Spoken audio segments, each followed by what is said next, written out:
Iran ने Russian made S-300 और बैवर 373 से पूरे तेहरान को शील्ड किया था। बिना इनको खत्म किए अंदर जाना बहुत ज्यादा रिस्की हो जाता है इसराइल और यूएस के जेट्स के लिए, और ऐसे ही टाइम के लिए इसराइल की इतने सालों की जो प्लानिंग थी वो काम आती है। इसराइल की जो साइबर वॉरफेयर यूनिट थी, यूनिट 8200, इसने ईरान के अंदर जब सिस्टम इंस्टॉल हो रहे थे तो इनकी सप्लाई चेन के थ्रू ईरान के एयर डिफेंस नेटवर्क में एम्बेडेड मैलवेयर डाल रखे थे जो सालों से इनएक्टिव पड़े थे। इसी पर्टिकुलर टाइम पे जब इसराइल और यूएस के जेट्स जस्ट घुसने वाले थे, इन मैलवेयर्स को एक्टिवेट कर दिया जाता है। ईरान की जितनी भी रेडार स्क्रीन थी वो ब्लैंक हो जाती है, टारगेटिंग कंप्यूटर ग्लिच करने लगते हैं, ईरान के कमांड सेंटर का फील्ड यूनिट से जो कांटेक्ट था वो बंद हो जाता है। एक तरह से ईरान का पूरा एयर डिफेंस नेटवर्क जो है वो पैरालाइज हो जाता है। और ये सारी चीजें करने के बाद भी एज अ बैकअप, यानी कि कहीं अगर कोई रेडार बच जाए तो उसके लिए यूएस नेवी ने अपने EA-18G crawler aircraft Persian gulf में डिप्लॉय कर रखे थे। यूएस और इसराइल के जो जेट्स थे उनके घुसने से पहले ही क्रॉलर एयरक्राफ्ट ने अपने पावरफुल जैमिंग सिस्टम ऑन कर दिए। इससे हुआ ये कि बहुत ही strong electromagnetic waves Iranian air space में ब्रॉडकास्ट होने लगी। स्क्रीन पे सिर्फ स्टैटिक नॉइस और जो सिग्नल्स थे वो डिटेक्ट होना बंद हो गए। और जो मैंने शुरू में बताया था आपको कि ये लोग ड्रोन स्मगल करके ईरान के अलग अलग एरिया में चोरी से इकट्ठा कर रहे थे,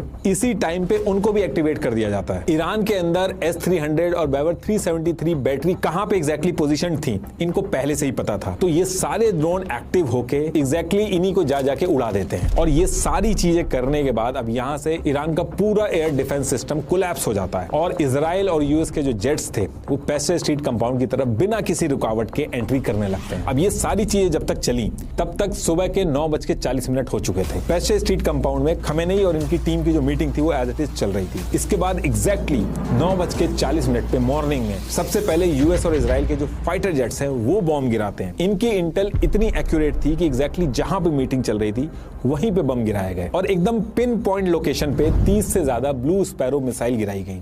ये जो मिसाइल होती है पहले 90 डिग्री एंगल से अर्थ के एटमॉस्फेयर से बाहर जाती हैं, फिर हाइपरसोनिक स्पीड से टारगेट हिट करती हैं। तो ऐसी 30 मिसाइल्स एग्जैक्टली वहीं गिराई गई जहां खमेनेई मीटिंग कर रहे थे। हर एक चीज यहां की तबाह हो जाती है, सारे लोग मारे जाते हैं।